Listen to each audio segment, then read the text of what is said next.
ಜೀವನೆಲ್ಲ ಹಾಳ್ಕೊಡ್ತದೆ. ದೊಡ್ಡಮ್ಮ ಆಕಳ ನಿಮ್ಗೆ ಗೊತ್ತಿದ್ದ ಹಾಗೆ ನೀವೆಲ್ಲ ಶಾಲೆಗೆ ಹೋಗುವಾಗ 4 ಗಂಟೆ 3 ಗಂಟೆ ಹೋಗುವಾಗ ಒಂದು ಪದ್ಯ ಬರ್ತಿತ್ತು. ಯಾವ ಪದ್ಯ ಬರ್ತೈತಿ? ಧರಣಿ ಮಂಡಲ ಪುಣ್ಯಕೋಟಿಯ ಕತೆ. ಧರಣಿ ಮಂಡಲ ಮಧ್ಯದೊಳಗೆ ಮೆರೆಯುತ್ತಿರುವ ಕರ್ನಾಟಕ ದೇಶಗಳು ಇರುವ ಕಾಳಿಂಗನೆಂಬ ಬಲ್ಲನು ಪರಿಯ ನಾನೆಂದು ಬೇಳೆನೋ. ಪದೀತಲ ಎಳೆಯ ಮಾವಿನ ಮರದ ಕೆಳಗೆ ಒಳಗನೋದುತ್ತ ಗೊಲ್ಲ ಗೌಡನು ಬಳಸಿನಿಂದಲಿ ತುರುಗಳನ್ನು ಬಳಿಗೆ ಕರೆದನು ಹರ್ಷದಿ. ಗಂಗೆ ಬಾರೆ ಗೌರಿ ಬಾರೆ ತುಂಗಭದ್ರಿ ತಾಯಿ ಬಾರೆ ಕಾಮದೇನೋ ನೀನು ಬಾರೆಂದು ಪ್ರೇಮದಲ್ಲಿ ಗೊಲ್ಲ ಕರೆದನು. ವಲ್ಲ ಕರೆದ ಧ್ವನಿಯ ಕೇಳಿ ಎಲ್ಲ ಹಸುಗಳೋಡಿ ಬಂದು ನಿಂತು ಚೆಲ್ಲಿಸೂಸಿ ಹಾಲು ಕರೆಯಲು ಅಲ್ಲಿ ತುಂಬಿತು ಬಿಂದಿಗೆ. ಎಷ್ಟು ಚೆನ್ನಾಗಿದೆ. ನಾವು 3 ಗಂಟೆ ಕಲ್ತಿದ್ದು ಯಾವಾಗ 50 ವರ್ಷದ ಹಿಂದೆ, ಈಗಲೂ ನೆನಪಿದೆ. ಅದಕ್ಕಾಗಿ ಆಚಾರ್ಯ ಶಿವರು ಹೇಳ್ತಿದ್ರು 3 ವರ್ಷ ಕಲ್ತಂತ ಬುದ್ಧಿ 3 ವರ್ಷ ತನಕ ಇರ್ತದಂತೆ. ಆ ಪದ್ಯ ಇವತ್ತು ಸ್ವಲ್ಪ ನೆನಪಿದೆ, ನಿಮ್ಗೆಲ್ಲ ನೆನಪಿರಬೇಕಾದ್ರೆ ಆ ಪುಣ್ಯಕೋಟಿ ಆಕಳ ಕಥೆಯನ್ನ ಕೇಳಿದ್ರು ಸಾಕು ನಮ್ಮ ರೂಮ್ ಎಲ್ಲ ನೆಟ್ಟಗಾಗ್ತಾವ, ಎದ್ನಿರ್ತಾವ. ಯಾಕೆ? ಅಷ್ಟು ಸುಂದರ ಇದೆ, ಲೌಕಿಕ ಇದೆ, ಆದ್ರೂ ಕೂಡ ನಮ್ಮ ಜೀವನದಲ್ಲಿ ಕಲಿಯುವಂತ ಅದರಲ್ಲಿ ಶೀಖಿದೆ, ಅದರಲ್ಲಿ ವಿದ್ಯೆ ಇದೆ. ಆ ಆಕಳು ತನ್ನ ಕರುವನ್ನು ಬಿಟ್ಟು ಹೋಗೋದಾಗುತ್ತಿಲ್ಲ. ಹೋಗ್ತಿತ್ತು ಗುಡ್ಡಕ್ಕೆ ಹೋಗಿ ಮೆಂದ್ಕೊಂಡು ಬರ್ತಿತ್ತು. ಒಂದ್ ದಿವಸ ಮೆಂದ್ಕೊಂಡು ಬರುವಾಗ ಹೆಬ್ಬುಲಿ ಅದನ್ನ ಅಡ್ಡಗಟ್ಟಿ ಬಿಟ್ಟು ಅಡ್ಡಗಟ್ಟು ನಂತರ ಆಕಳು ಏನಂತ ಗೊತ್ತನು? ಹೇ ಮನರಾಜ್, ನಾನು ಒಂದು ಮಾತು ಕೇಳು, ನಿನಗೆ ನನ್ನನ್ನು ಭಕ್ಷಣೆ ಮಾಡುವುದೈತೋ ನನ್ನ ಒಂದು ಮಾತು ಕೇಳು. ಏನು? ನನ್ನ ಮಗುವನ್ನ ನಾನು ಗಟ್ಟಿಯಲ್ಲಿ ಬಿಟ್ಟು ಬಂದಿದ್ದೇನೆ, ಒಟ್ಟಿಗೆಯಲ್ಲಿ ಬಿಟ್ಟು ಬಂದಿದ್ದೇನೆ. ನಾನು ಹಾಲು ಕುಡಿಸಿ ಬರ್ತೀನಿ, ನಿನ್ನ ಗವಿಯ ಬಾಗಿಲಲ್ಲೇ ಬರ್ತೀನಿ, ನನ್ನನ್ನು ಭಕ್ಷಣೆ ಮಾಡಿಬಿಡ್ಬೋದು. ನನ್ನ ಮಾತು ಕೇಳು, ನನ್ನ ಮಗು ನನ್ನನ್ನು ನೆನಪು ಮಾಡ್ತಿದ್ದೆ, ಹಾಲು ಕುಡಿಸಿ ಬರ್ತೀನಿ ಅಂತ ಹೇಳ್ತದೆ ಆಕಳ. ಆ ಹುಲಿ ಹೇಳ್ತದೆ, ಸುಳ್ಳು ಹೇಳ್ತೀಯ, ಸಿಕ್ಕದ ಆಹಾರವನ್ನು ನಾನು ಬಿಟ್ಟೇನೋ, ಈ ಸುಳ್ಳು ಹೇಳಿ ಹೋಗ್ತೀನೋ ಅಂತೇಳಿ ಮತ್ತೆ ಅದ್ರ ಮೇಲೆ ಜಿಗಿಯಕ್ಕೆ ಹೋಗ್ತದೆ. ಜಿಗಿಯಕ್ಕೆ ಹೋದಂತ ಆಕಳ ಹೇಳ್ತದೆ, ಸತ್ಯವೇ ನಮ್ಮ ತಾಯಿ ತಂದೆ, ಸತ್ಯವೇ ನಮ್ಮ ಬಂಧು ಬಳಗ, ಸತ್ಯವಾಕ್ಯಕ್ಕೆ ತಪ್ಪಿ ನಡೆದರೆ ಮೆಚ್ಚನ ಪರಮಾತ್ಮನು. ಏನಂತದೆ ಆಕಳ? ಸತ್ಯವೇ ನಮ್ಮ ತಾಯಿ ತಂದೆ, ಸತ್ಯವೇ ನಮ್ಮ ಬಂಧು ಬಳಗ, ಸತ್ಯವೇ ನಮ್ಮ ಜೀವನ ಇದೆ. ಆ ಸತ್ಯ ವ್ಯಾಖ್ಯಕ್ಕೆ ತಪ್ಪಿ ನಡೆದರೆ ಆ ಪರಮಾತ್ಮನು ಕೂಡ ಮೆಚ್ಚಂಗಿಲ್ಲ. ಕೇಳೋದೆಲ್ಲ ಹುಲಿರಾಜ್ ಅಂತ ಕೇಳಿದಂತ ಹುಲಿಗೆ ಭಾಷೆ ಇತ್ತು, ಅದಕ್ಕೆ ಬುದ್ಧಿ ಇತ್ತು. ಮಾನವರಿಗೆ ಭಾಷೆ ಇಲ್ಲ, ಬುದ್ಧಿ ಇಲ್ಲ. ಆ ಮೂಕ ಪ್ರಾಣಿಗಳನ್ನ ಆಕಳ ತಾಯಿಯನ್ನ ತಿನ್ನೋರು ಇದ್ದಾರೆ. ಈಗ ಮನುಷ್ಯರಿಗೆ ಬುದ್ಧಿ ಇಲ್ಲ, ವ್ಯಾಘ್ರನಿಗೆ ಬುದ್ಧಿ ಇತ್ತು, ಹುಲಿ ಬುದ್ಧಿ ಇತ್ತು. ಆಯಿತು, ನಿನ್ನ ಮಾತಿಗೆ ನಾವು ಒಪ್ಪಿದ್ದೇನೆ, ಹೋಗಿ ಬಾ ಅಂತೇಳಿ ಮಾತು ಕೊಡ್ತದೆ. ಆಕಳು ಓಡಿ ಹೋಗ್ತವೆ. ಓಡಿ ಹೋಗಿ ತನ್ನ ಕರುವನ್ನ ಅಪ್ಪಿಕೊಂಡು ಹೇಳ್ತದೆ. ಏನ್ ಹೇಳ್ತದೆ ಗೊತ್ತಾ? ಏನ್ ಹೇಳ್ತದೆ? ನೆನಪೈತಿಲ್ಲ? ಏನ್ ಹೇಳ್ತದೆ? ಅದೇ ಅಲ್ಲ, ಕರುವಿಗೆ ಹೇಳ್ತದೆ. ಏನ್ ಹೇಳ್ತದೆ?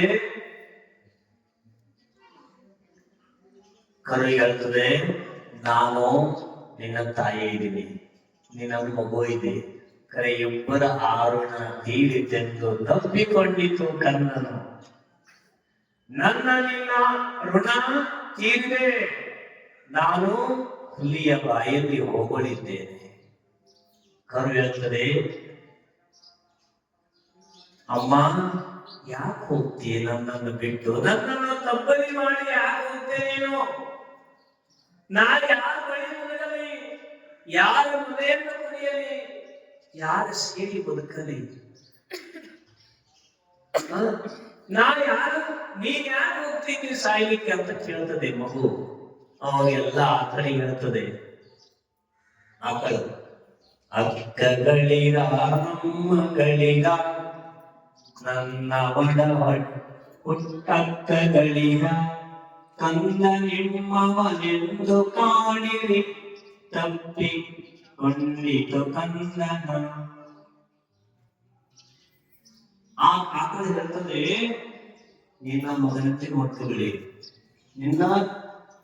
ನನ್ನ ಒಳಗುಂಟ ಅಕ್ಕಗಳಿಗ ಅಮ್ಮಗಳಿಗ ಹಿಂದೆ ಬಂದರೆ ಒದೆಯಬೇಡಿ, ಮುಂದೆ ಬಂದರೆ ಹಾಯಬೇಡಿ, ಕಂದ ನಿಮ್ಮವನೆಂದು ಕಾಣಿರಿ ತಪ್ಪಲಿ ಕರುವನು.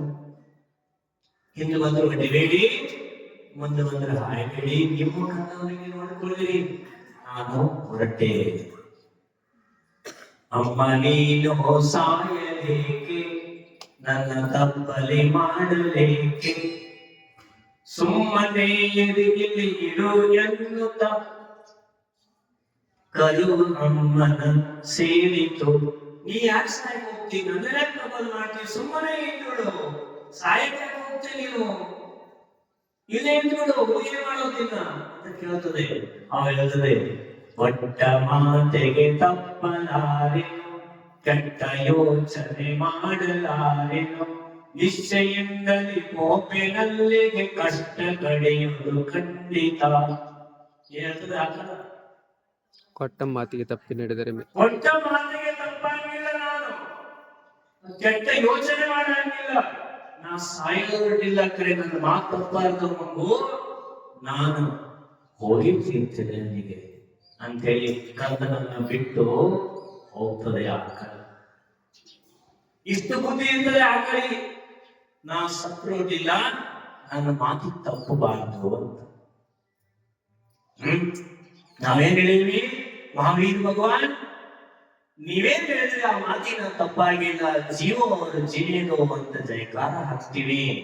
ಮನೆಯಿಂದ ಆಕಳು ಎಮ್ಮೆಗಳನ್ನ ಕಟ್ಟಗಳು ಬಂದ್ರು ಅಂದ್ರೆ 4 ಕಾಸಿಗಾಗಿ ಅದು ಹೊರತಾ ಇದ್ರು ಕೂಡ ಬಿಡಂಗಿಲ್ಲ, ಗಾಳಿಯನ್ನು ಹಂಚಿ ಕಳಿಸ್ಕೊಡ್ತೀವಿ, ಹೋಗು ನೀನು, ನಿನ್ನ ಅಂತಿಮ ಯಾತ್ರೆಯ ಶೋಭಾಗಲಿ ಅಂತ ಹೇಳ್ತೀವಿ. ಎಲ್ಲಿ ಕಳಿಸ್ಕೊಡ್ತೀವಿ? ತವ್ರ ಮನೆಗೆ, ಕಟಕರಿಗೆ, ಸಬರಿ ಸಹಿತ ಉಪಯೋಗ ಮಾಡಿಕೊಂಡು ಹಾಲು ಬೆಣ್ಣೆ ಮೊಸರು ತಿಂದು ಅದನ್ನ ನಮ್ಮ ಕಟಕರಿಗೆ ಕೊಡ್ತಾ ಇದ್ದೀವಿ, ಕಳಿಸ್ಕೊಡ್ತಾ ಇದ್ದೀವಿ. ನಾವೆಷ್ಟು ಧರ್ಮಾತ್ಮರು, ನಾವೆಷ್ಟು ಸತ್ಯವಂತರು, ನಾವು ಮಾತಿಗೆ ನಡ್ಕೊಂತಾ ಇದೀವಿ, ಭಗವಂತರ ಆಜ್ಞೆಯನ್ನು ಪಾಲನೆ ಮಾಡ್ತಾ ಇದ್ದೀವಿ. ವಿಚಾರ ಮಾಡಿ,